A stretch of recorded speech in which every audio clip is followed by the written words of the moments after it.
Kita hidup di dalam dunia yang semakin hari semakin maju dan penuh dengan mereka-mereka yang sangat bijak.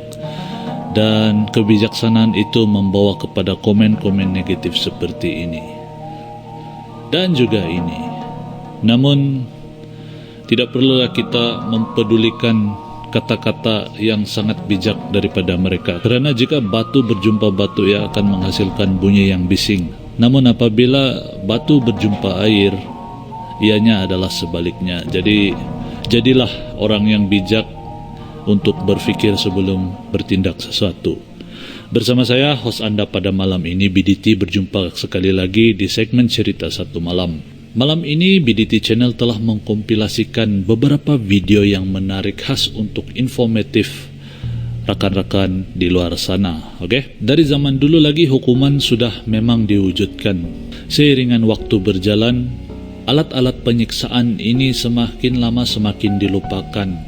Namun malam ini BDT Channel telah mengkompilasikan 7 penyiksaan yang satu masa dahulu sangat terkenal. Tanpa membuang masa, saya akan membawa kamu untuk menyaksikan 7 jenis penyiksaan yang pernah wujud di dalam dunia. Dan kepada kamu yang masih baru di dalam channel ini, kamu boleh subscribe BDT Channel jika kamu mau. Jika kamu tidak mau pun tidak apa-apa.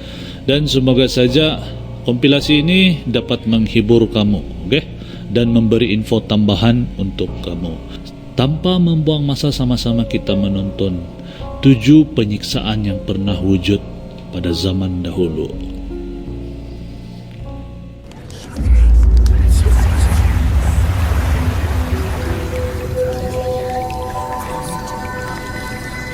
Cerita Satu Malam.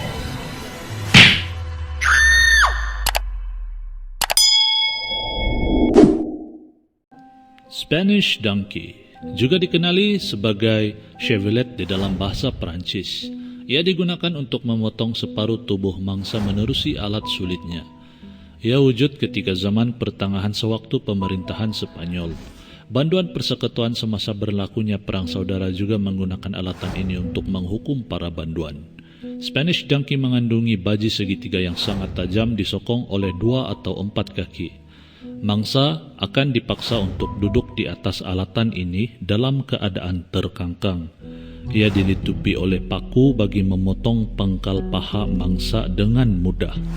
Beban juga boleh dipasang di bahagian kaki mangsa. Dengan itu, bucu segitiga tersebut menggali dengan lebih dalam sehingga memotong organ mangsa. Mengikat kaki. Prosedur kecantikan yang menyebabkan wanita muda cacat seumur hidup ini telah wujud di China sejak lebih daripada 1000 tahun yang lalu. Wanita berbangsa Cina dianggap cantik apabila memiliki kaki yang kecil.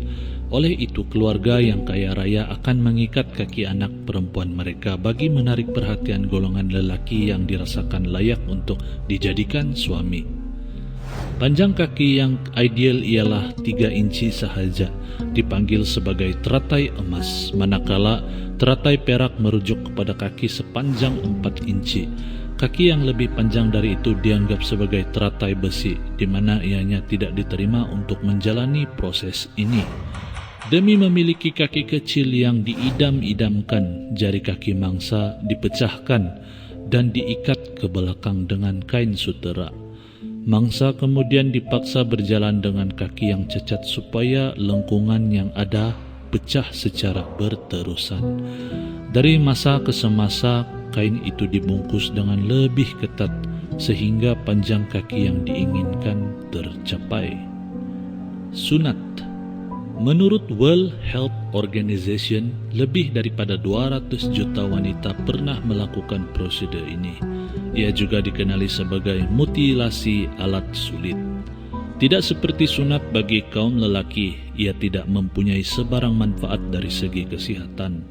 Satu-satu tujuan yang ada ialah untuk mengurangkan kepuasan seksual bagi golongan wanita. Prosedur ini biasanya dijalankan menggunakan peralatan yang kotor. Mangsa biasanya terdiri daripada gadis bawah umur 15 tahun yang menerima tekanan daripada ahli keluarga perempuan mereka sendiri. Wanita yang lebih berusia dalam komuniti kemudiannya akan menggunakan instrumen bergerigi untuk membuang kelentit dan labia minora dalam bahasa Latin. Dalam kebanyakan kes, prosedur ini menyebabkan pelbagai jangkitan sehingga berlakunya kematian. Pengoyak payudara. Daripada namanya sahaja pun sudah cukup mengerikan. Instrumen ini terdiri daripada 2 serampang besar dengan pengais yang sangat tajam. Ia mampu mengoyakkan payudara dan mencabut tisu dari badan mangsa. Kadangkala serampang tersebut turut dipanaskan bagi menandakan tubuh ibu yang belum berkahwin dan wanita yang berzina. Penggunaan alatan ini dihentikan semasa zaman pertengahan. Namun ISIS telah menggunakannya pada zaman moden sebagai hukuman buat wanita Syria yang menyusukan anak di tempat awam. Kekangan scald. Pada zaman pertengahan ini adalah cara paling mudah untuk para suami membuatkan istri mereka berhenti berleter. Merujuk kepada wanita yang suka bergosip atau terlalu banyak mengeluh pada zaman itu, aktiviti bergosip ditakuti karena ianya dipercayai adalah suatu kerja syaitan. Mengikut rekod, alatan ini pertama kali digunakan pada abad ke-16, di mana sebuah topeng besi dikunci pada kepala mangsa. Paku juga boleh diletakkan di atas lidah, membuatkan mangsa tidak mampu untuk bercakap melainkan dalam keadaan yang teramat sakit. Hukuman jenis ini melibatkan pendaraan dari segi psikologi. Mangsa yang terlibat akan dimalukan secara terbuka dengan diarak di seluruh bandar. Memakai alatan ini sambil penonton mengutuk dan meludah ke arah mereka. Memotong separuh dengan gergaji. Hukuman ini menggantung mangsa secara terbalik dan memotong separuh tubuhnya bermula daripada alat sulit. Kaedah penyiksaan ini digunakan semasa zaman pertengahan sebagai cara ekonomi untuk memberikan kesan sakit yang sangat dahsyat tanpa menggunakan tenaga yang banyak. 2 pelaksana tiada perikemanusiaan akan mengendalikan gergaji yang biasanya digunakan untuk memotong batang pokok. Mangsa yang terlibat dengan amalan sihir, penzinaan, dan kata-kata nista akan digantung dalam keadaan kaki terkangkang luas. Mangsa dibiarkan sedar semasa tubuh mereka dipotong dan darah mengalir ke kepala. Proses ini berlangsung selama berjam-jam sebelum pelaksana hukuman ini akhirnya memotong separuh keseluruhan tubuh mangsa. Mereka juga berhenti di bahagian abdomen mangsa untuk membuatkan si mangsa lebih tersiksa.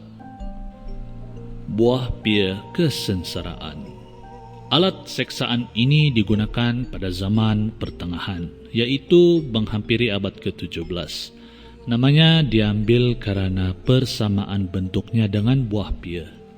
Instrumen logam ini dibahagikan kepada 4 segmen berbentuk kelopak yang terbuka. Untuk membukanya, tuil skru gabus dipalingkan pada hujung yang bertentangan. Mangsa utama adalah wanita yang melakukan pengguguran bayi serta wanita yang melakukan sihir pada zaman itu.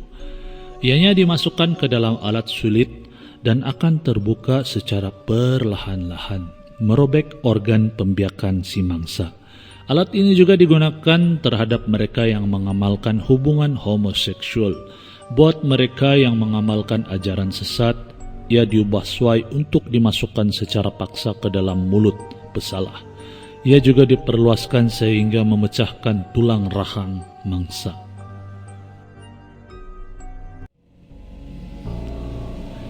Demikian merupakan 7 penyiksaan yang pernah wujud pada zaman dahulu, zaman medieval. Apa pendapat kamu tentang penyiksaan tersebut? Patutkah ianya diwujudkan kembali untuk menyiksa mereka yang mempunyai fikiran-fikiran negatif dan juga mempunyai sifat-sifat buruk seperti mereka yang komen di dalam gambar ini?